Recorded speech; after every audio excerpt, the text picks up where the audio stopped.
How's it going, fam? Welcome back to Erica's EDC, and today we are going to talk about multi-tools. I don't do a lot of these videos on the channel, but they have been highly requested, so I figured I would make one today for you guys. These are my current multi-tools. I've had a ton of them, honestly, and I've either given them away or sold them or who knows what, but these are the ones that I have right now. And there's a reason that I have these. We're going to go over why this is the current lineup. So, a little bit of backstory. I've always carried a multi-tool. Up until the last year, I've worked basically only blue-collar jobs, aside from teaching. But even that, I worked at a Waldorf school where we were outside literally all day, and I actually used my tools quite a bit. Out in the woods with the kids, building forts and teaching them how to build fires and all that stuff. So I've always really carried a multi-tool. This was my first real multi-tool, the Leatherman Wave. I carried this for 5 years straight. I got this when I was a teenager, and it served me very, very well. I really like the Wave. I think it's a perfect EDC multi-tool, except for the fact that it's really heavy. And I'll be honest, the bits that they make for this, they're just very cheap. They break constantly, especially the thinner ones like the eyeglass screwdriver and stuff. And the Torx bits, those are horrible. So I didn't really like that these were continuously breaking on me. It's definitely a little bit heavy. I do like how rounded the handles are and how heavy duty the Wave is, but it was just a little bulky eventually for what I was doing. I also really wanted the replaceable cutters, which now they've made the Wave Plus and that has those, but it's not a big enough change where I would spend the money to replace this one. So I started looking for a different multi-tool that was maybe a little slimmer, a little more up to date, and that's when I found the Victorinox Spirit X. I've also had I think it's called the Swiss Champ, the massive version of this, and it was just way too big, way too heavy, and unnecessary. So I switched to the Spirit X, and I really liked carrying this one too. And this is the one that I carried at my warehouse job and when I was working on a farm. And this is a fantastic tool.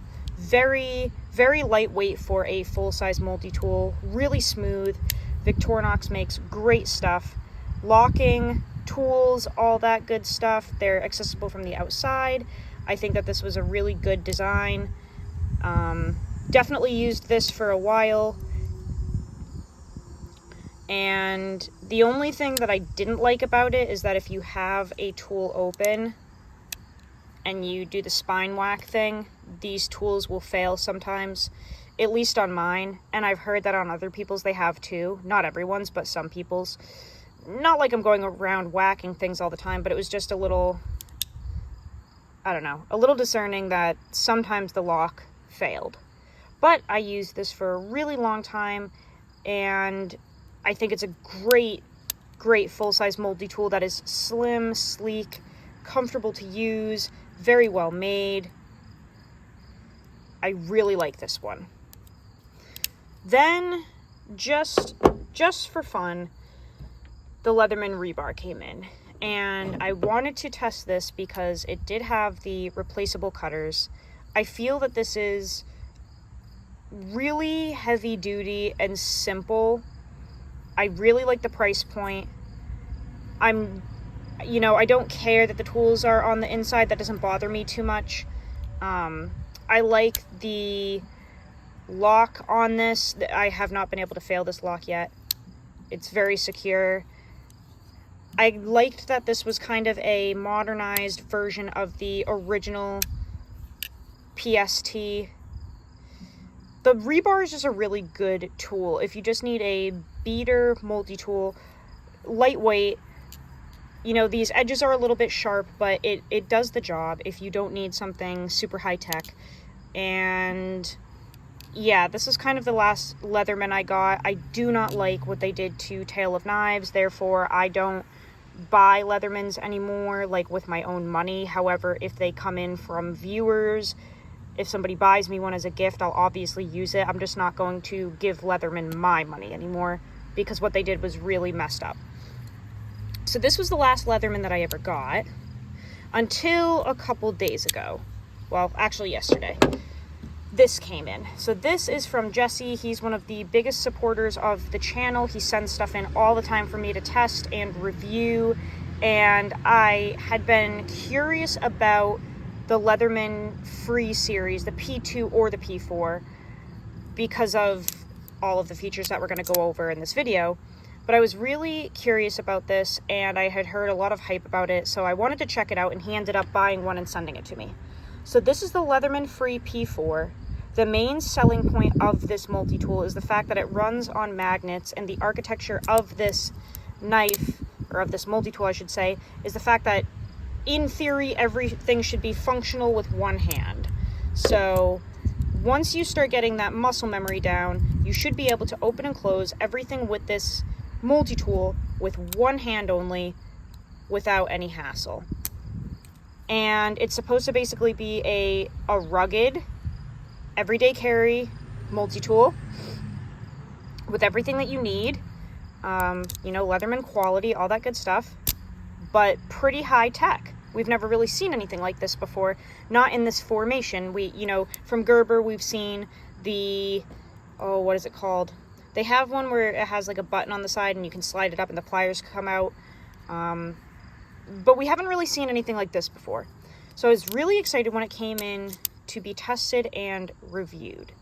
This is going to be the first impressions of this. Obviously not a full review because I haven't tested it for 30 days straight. I can't review anything unless it's been put through my vigorous testing.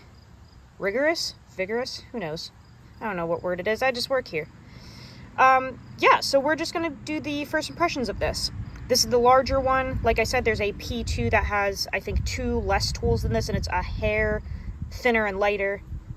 But we have the full package here. So this is interesting to me. Let's start with the pliers. So in opening and closing the pliers, squeezing the handles, doing things that you would do in using pliers, right off the bat I noticed that there's just a lot of like flex. Like I feel like I could just like break this thing if I squeeze too hard, and I don't, you know, I don't think I could, but it's just kind of flimsy feeling, you know. So that's kind of interesting. I'm not used to that from my other multi-tools. Definitely has a lot of flex, and maybe that's because it has this whole magnet setup thing and it's supposed to be, you know, fidgety and whatever, but yeah, that's kind of interesting feeling. I don't know, just kind of like wobbly, I guess. But the pliers seem really good. They're definitely lined up, so you can get a good purchase on whatever you're grabbing. I really like that they put the replaceable cutters in here. I think every multi-tool should have that option. And they're definitely smooth, easy to use. This is how I use multi-tools. I just put my middle finger in the middle here and kind of push and pull back and forth with these 2 fingers, typically, if I'm doing something one-handed. That in itself is not the most comfortable thing because a lot of these things are pretty sharp, but it's not like anything to necessarily complain about. You definitely can do this whole open and close thing with one hand very easily once you get it down. And the magnet setup is actually pretty neat. Like, it feels like a butterfly knife. I like the acoustics of it. It clicks. It feels like it's doing what it's supposed to do, which is really nice. Pocket clip is awesome. I've been running that for the last day in my pocket. That works very well. I think it's in a perfect spot. It's not in the way of anything. If anything, it's kind of a good marker as to which end you open up, because, you know, this whole thing is kind of very simple, and it doesn't necessarily tell you which end is the one with the magnets. So I just remember that I have a pocket clip on one side and it opens on the other. But I really like that. There are no tools accessible from the inside. They're all on the outside, which is, you know, really cool. I like that. And these are very rounded, much like the Wave. We have these rounded handles. We get the same thing on the P4 once it's open, nice and round and comfy throughout. When we close it and we are looking at the tools accessible on the outside, we have a whole bunch of stuff. And moving forward with that theory of one-handed opening, we have these little, I guess they're kind of hooked almost, and you're supposed to push this out and you can kind of run through and select which tool you want and close the rest of them. So on this side we have a wood saw, and this is very, very sharp on the spine, very sharp. Same with this thumb hole, really, really sharp. In the middle, we've got a whole bunch of tools. We have a can opener that is abnormally rounded with no, like, edge really, so that's interesting. We have a reamer.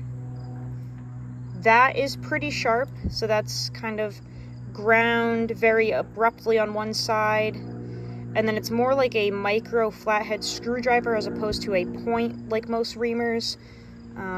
So I guess that's a little screwdriver. We have another screwdriver here with the most useless set of measuring marks there. It looks like maybe you can put the extender, like the bit kit extender, onto this specific tool and use that for your bits. That's what that looks like to me. Maybe it clicks onto here, but that's a flathead. We have a file here with another small screwdriver. Two different files there. Kind of bummed that they didn't follow through with it down here, because I've actually used that quite a bit with notching in wood. I like when multi-tools have the file that actually goes down here so that you can file like that.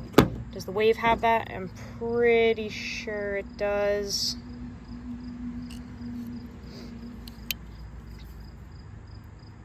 So see how on the bottom we also have a file here. It's on the whole thing. I really like that. I've used that a lot on this tool. But okay, no big deal. This is also a very small file, so this is, I'm not sure what you would do with that really.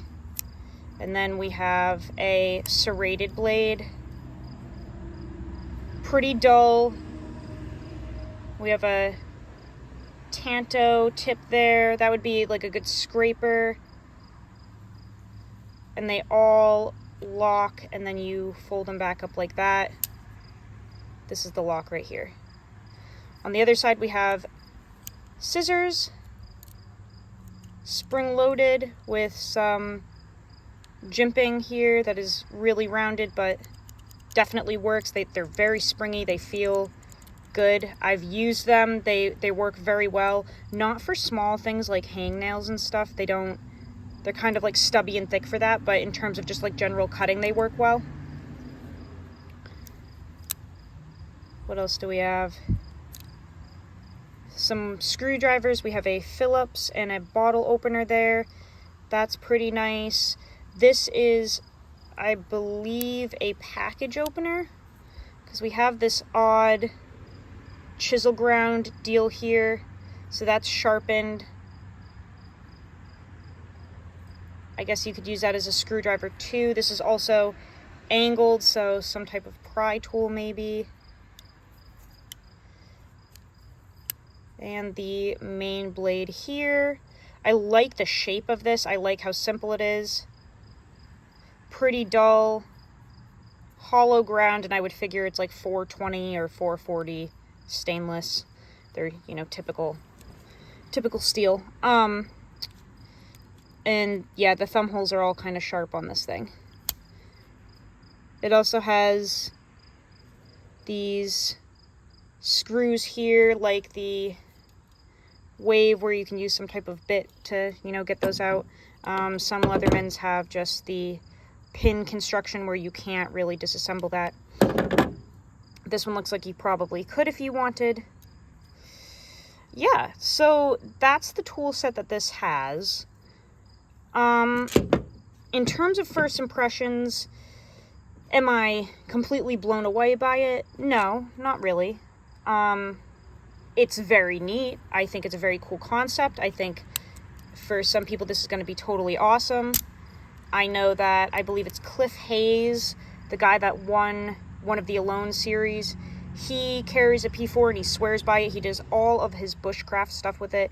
I think he even brought it on Alone or something, or he did some type of survival video series where he carried the P4 and just used it for literally everything, and it excelled. So I guess it's a proven model. I'm curious to see how it does in testing. It has a lot of potential, but something about it just seems a little gimmicky, maybe. And like I said, it's very sharp. Like, the insides here are smooth, but the outside, man, everything is so dang sharp. It's like just edges everywhere. For a premium multi-tool, you'd think they'd round it.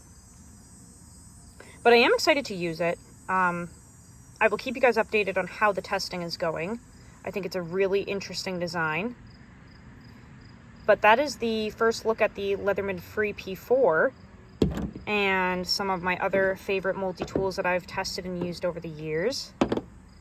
My old pride and joy. This one rides in the truck now. This one just goes in my toolbox, and it has a bit kit with it and the extender for any projects I have. But this one was my tried and true trusty for many, many, many years, man. This thing is old. But that's all I've got for you guys today. I just kind of wanted to show you guys those, talk about this one a little bit, and yeah, let me know if you've tried the P2 or the P4. Let me know what you think of it. What is your favorite multi-tool if you carry one? That's all I've got for you guys today. I will see you on the next video. I love you so much. Go use your shit. Learn how to sharpen your knives. And I will see you very, very soon. Take care.